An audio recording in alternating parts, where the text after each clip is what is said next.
مشاهدي الأفاضل، أسعد الله أوقاتكم أينما كنتم بكل خير. أحييكم وأقدم نشرة أخبار المساء من الفضائية الإريترية.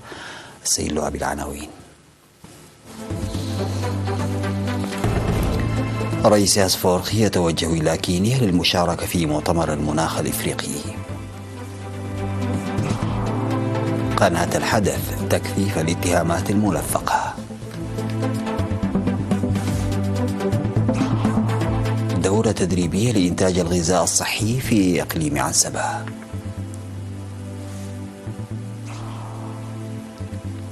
تنصيب الجنرال نجيما رئيسا للمرحلة الانتقالية في الجابون.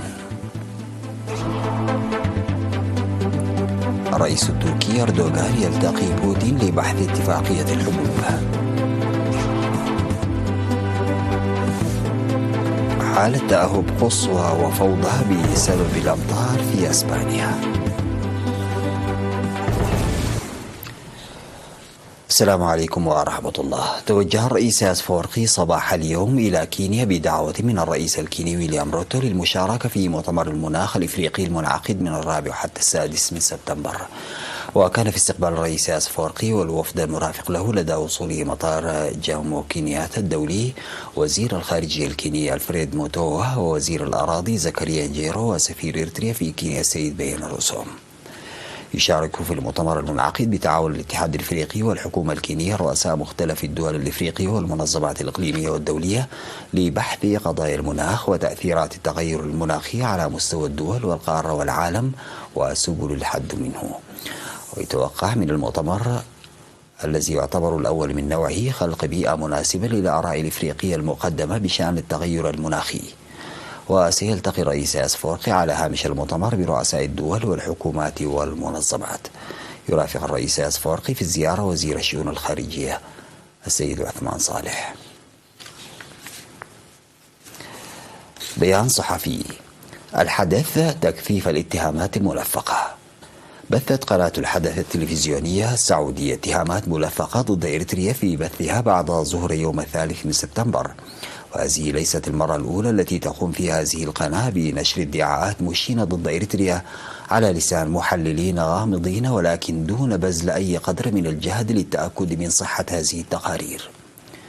في التحليل الإخباري فيما يتعلق بالأحداث المؤسفة التي وقعت في إسرائيل يوم 2 سبتمبر، عادت الحدث تكرار قصص طويلة فقدت مصداقيتها حول قواعد إسرائيلية واتفاقيات عسكرية سرية مزعومة مع إريتريا. للمرة الألف تؤكد الحكومة الإريترية على ما يلي: لم يكن لإريتريا قط في أي وقت في الماضي، وليس لديها أي نوع من الاتفاقات العسكرية مع إسرائيل. لم يكن لدى إسرائيل قط وليس لديها مراكز تنصت في إريتريا. لا يزال نشر هذه الأكاذيب وتضخيمها يتم بشكل دوري من قبل بعض القوى التي لديها أجندات سلبية ضد إريتريا. فيما يتعلق بالهجمات العنيفة التي ارتكبت لتعطيل المهرجانات والأنشطة القانونية الأخرى التي يعود تاريخها إلى نصف قرن من الزمان للمجتمعات الإريترية الملتزمة بالقانون في المهجر، ستصدر الحكومة الإريترية بيانا كاملا عن الدوافع الكامنة، بالإضافة إلى القوى الخارجية والأيادي التي تقف وراءها والمتورطة في هذه الأعمال الدنيئة. وزارة الإعلام أسمر 3 سبتمبر 2023.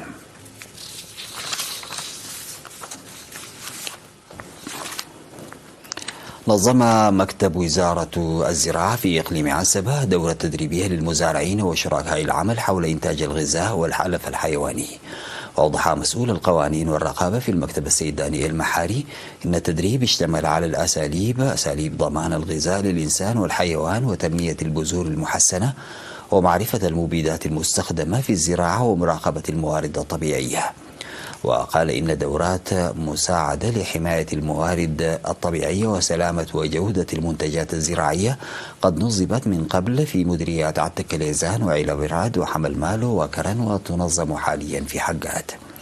وذكر بأنه يجب استخدام المبيدات كخيار نهائي، داعيا المزارعين للعمل المنسق مع خبراء الزراعة وتقديم منتجات سليمة إلى المستهلك. وتعهد المشاركون في التدريب لنقل المعرفة المكتسبة للمجتمع في محيطهم. كرم سكان مديرية أفعبت أفراد قوات الدفاع وأعضاء مشروع الدهلو العاملين في بناء سد إسكاك في ضاحية شابايت وبرامج التنمية الأخرى. وقال مدير مديرية أفعبت السيد أحمد محمد نور رجب في المناسبة إن برامج التنمية الكبيرة المنفذة تعكس سياسة التنمية التي تمنح الأولوية للمناطق البعيدة، مشيدا بتفاني الشباب العاملين. وأوضح المناضل البيان أبرهة باسم أعضاء قوات الدفاع أن التكريم المقدم من الشعب يدفعهم لمزيد من الجهد والعطاء. وذكر مدير ضاحية شابايت السيد محمد علي صالح مصاعب المياه التي كانت تواجههم، معربا عن ثقته لتحقيق المشروع الحل الدائم. في غضون ذلك كرم سكان ضاحية أفلبة في مديرية دكة محري أفراد قوات الدفاع العاملين في مقبرة الشهداء.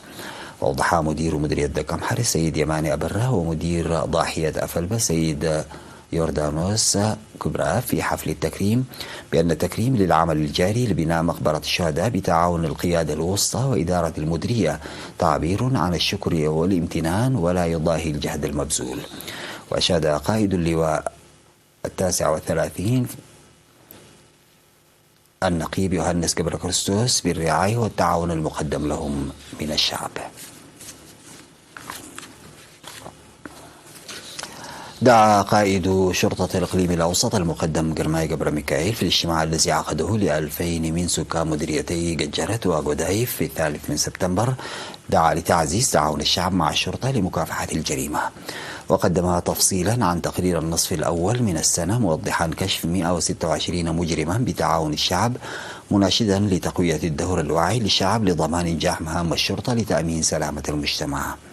وأوضح مدير مديرية قجرة السيد هيل ملس أن التوضيح المقدم يدفع لمزيد من العمل، مذكرا الجميع للمساهمة بدورهم لمتابعة وسلامة محيطهم.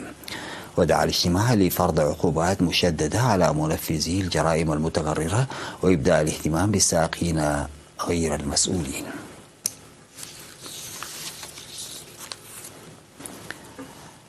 قام سكان 8 ضواحي في مديرية مايمنه بأنشطة فاعلة لحماية التربة وحفظ المياه. وأفاد مكتب وزارة الزراعة في المديرية السيد يا ريت هبت قرقيس إن أنشطة النفير اشتملت على بناء الحواجز والمدرجات في الأراضي الجرداء وصيانة طرق بطول 100 كيلومتر وإعداد 64 ألف حفرة وغرس حوالي 60 ألف شجرة. وأشار إلى أن العمل جرى بتعاون إدارة المديرية وأفراد قوات الدفاع في المديرية.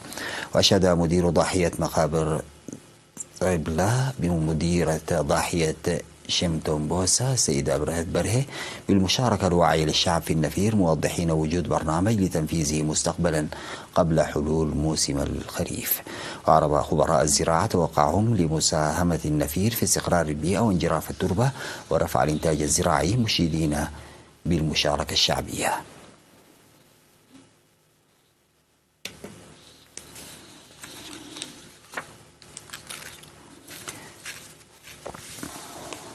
بعد الفاصل سادتي يعود بالأخبار الخارجية.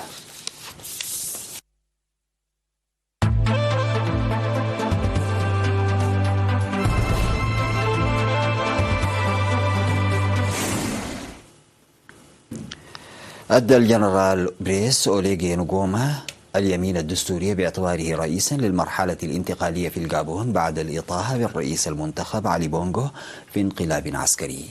وفي كلمة ألقاها بالمناسبة وصف نغيما الانقلاب العسكري بأنه عمل وطني غير مسبوق، معتبرا أن الجيش يختار الوقوف إلى جانب الشعب. وظهر قادة الانقلاب الجديد في القارة الإفريقية عبر التلفزيون الحكومي للغابون وهم يعلنون إلغاء الانتخابات وحل جميع مؤسسات الدولة وإغلاق الحدود.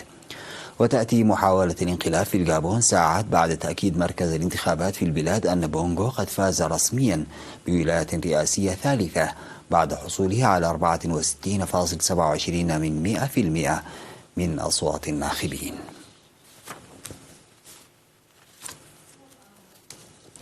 زار الرئيس التركي رجب طيب أردوغان مدينة سوتشي الروسية للبحث مع نظيره الروسي فلاديمير بوتين العودة إلى مبادرة البحر الأسود لتصدير الحبوب والمبادرة الروسية لتصدير الحبوب إلى الدول المحتاجة. وفي كلمة سبقت الاجتماع بين الرئيسين أبلغ بوتين نظيره التركي استعداده لبحث إعادة تفعيل اتفاقية تصدير الحبوب عبر البحر الأسود، قائلا إن بلاده منفتحة على المباحثات. ووعد أردوغان بإدلاء إعلان بالغ الأهمية بشأن تصدير الحبوب في المؤتمر الصحفي الذي يلي اللقاء، قائلا إن الرسالة ستكون مهمة للدول الإفريقية النامية التي تمكنت من تلقي حبوب أوكرانية بموجب الاتفاقية قبل أن تنهي روسيا العمل بها في يوليو الماضي. وأعرب أردوغان عن أمله برفع المبادلات التجارية مع روسيا إلى 100 مليار دولار. وطالب وزير الخارجية الروسي سيرجي لافروف بالحصول على ضمانات مع نتائج ملموسة تدخل حيز التنفيذ، مشيرا إلى أن بلاده لن تكتفي بالوعود بشأن صادراتها الزراعية.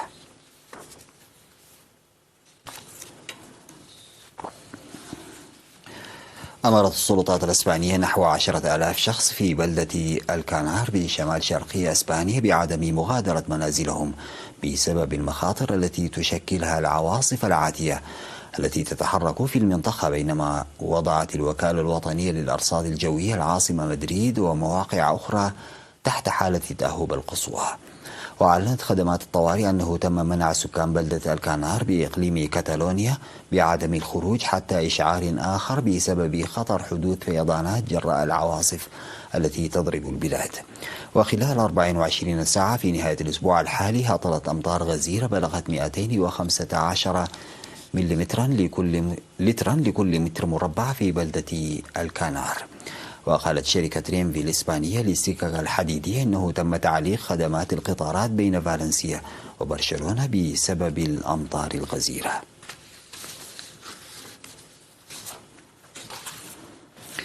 أعلنت وكالة الفضاء الأمريكية ناسا أن 4 رواد فضاء عادوا إلى الأرض بعد مهمة استمرت لمدة 6 أشهر في محطة الفضاء الدولية. وهبطت مركبة الفضاء دراغون التابعة لشركة سبيس إكس وتضم طاقم بسلام في المحيط الأطلسي قبال الساحل فلوريدا. وضم طاقم رائدي فضاء أمريكيين ستيفن بوين ووارين هويبرغ من وكالة ناسا، ورائد الفضاء الروسي أندري فيديايف، والإماراتي سلطان النيادي، وهو أول عربي يقضي وقتا طويلا في المدار.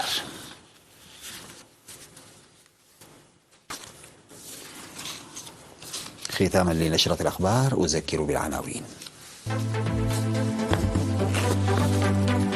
رئيس أفورقي يتوجه إلى كينيا للمشاركة في مؤتمر المناخ الإفريقي. قناة الحدث تكثيف الاتهامات الملفقة.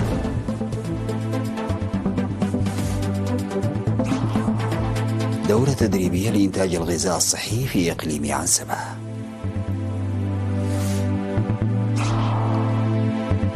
تنصيب الجنرال نجيما رئيسا للمرحلة الانتقالية في الغابون. الرئيس التركي أردوغان يلتقي بوتين لبحث اتفاقية الحبوب. وحالة تأهب قصوى وفوضى بسبب الأمطار في أسبانيا. انتهت نشرة الأخبار قدمتها لحضراتكم من الفضائية الإريترية. شكرا لمتابعتكم. السلام عليكم ورحمة الله تعالى وبركاته.